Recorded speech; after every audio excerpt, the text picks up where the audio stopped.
Welcome to the part 3 of the Camera Tracker for After Effects 2.0 training series. These are the second two-parter videos. The first part will be showing the camera track and the AE-based level projection technique. And the second part will be showing integration with Digit Effect Camera Mapper to make projection setup far simpler. The benefit of using projection mapping to remove the dolly track is, all we have to do is to paint out one single frame and letting camera tracker and projection techniques to take care of the rest of the work. So in order to remove in order to do the projection, first we need to track the shot, and we need three basic components: the original sequence, and a black and white matte, and also a clean plate of the original sequence.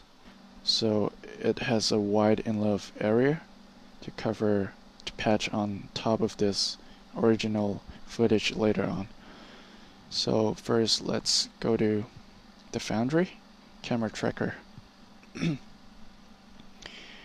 and the matte source. We're gonna pick matte luminance, and pick on the second layer, which is the matte, and let's click on track. And after we track the shot, here's what we're going to get. Basically, the features in 3D space. And now we're going to click on Solve Camera. So after we have solved the camera, we get a maximum error of 6.901. Maybe we can refine that a little bit. So let's say 2.6. So delete and solve and delete rejected. Let's solve for the camera again. And now we get a much better result.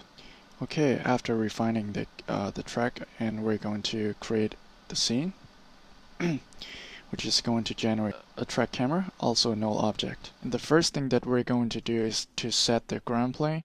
So let's select a few features on the floor, and go to ground plane, select to selected. And now if we toggle to 3D space and try to look at our point cloud in custom view, you can see the point cloud are perfectly aligned to the floor. And let's toggle back to 2D. Next, we're going to create a solid on the floor.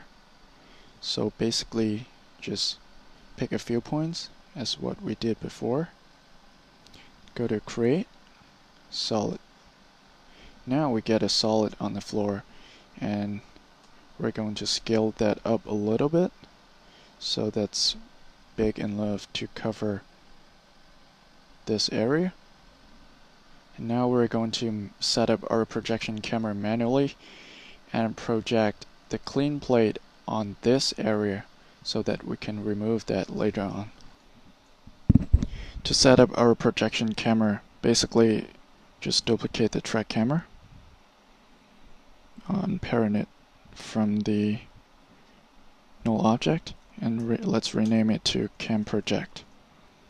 Also, we're going to bring up our projection plane and switch it to 3D.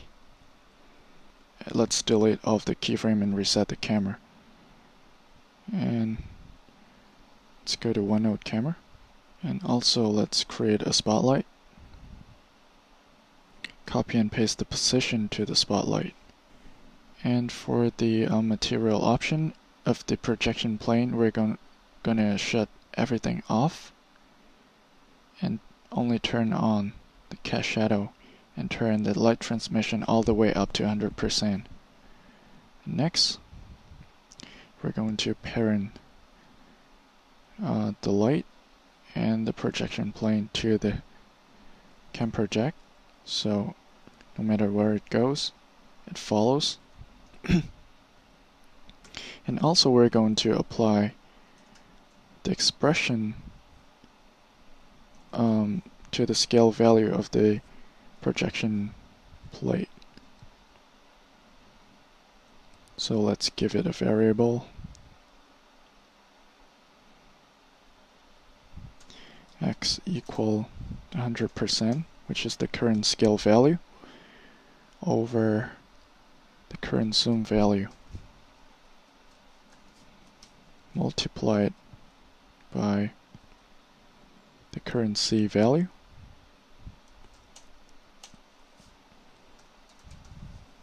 and apply it to all three of them. So now if I move it, whoops, so now if I drag along the Z axis, it's actually scaling proportionally to the view of angle of this cam project.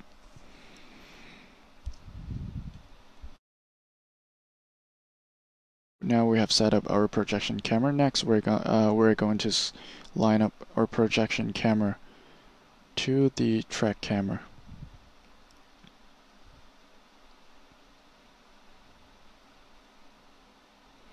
So first I'm going to parent the cam project to the null object.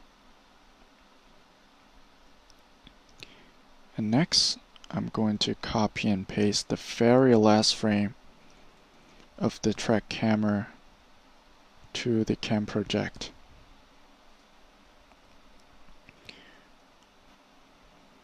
You can see our projection plane is actually intersecting with the red solid that we created earlier. And that's why we need to create the expression for our projection plane earlier.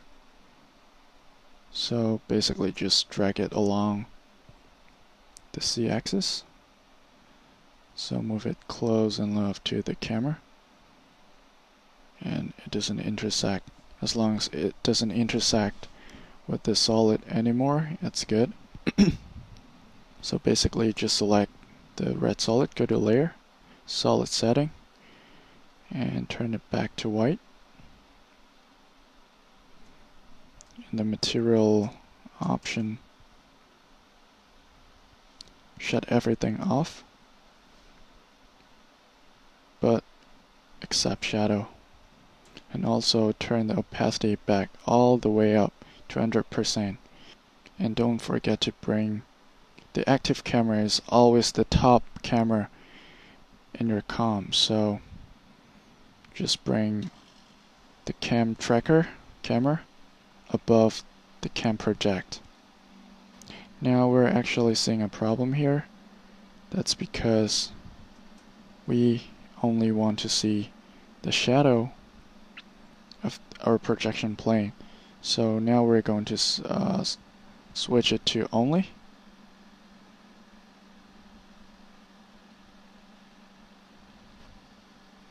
Let's toggle it back to 2D mode.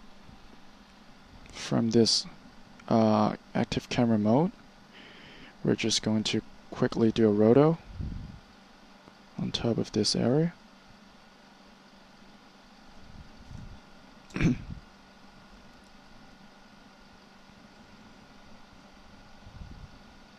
Feather the edge just a little bit, maybe 20 pixels. And also give it a little bit of color correction.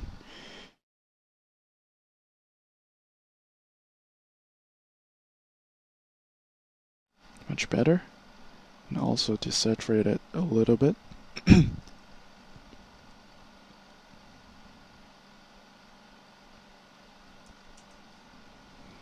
So much better now.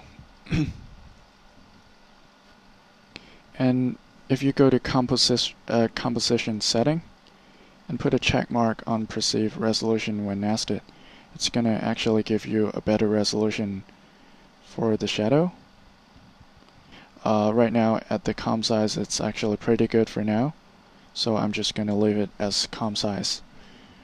That's how you track the shot, create the solid, set up your projection camera, and project the clean plate onto the floor to remove the original rig.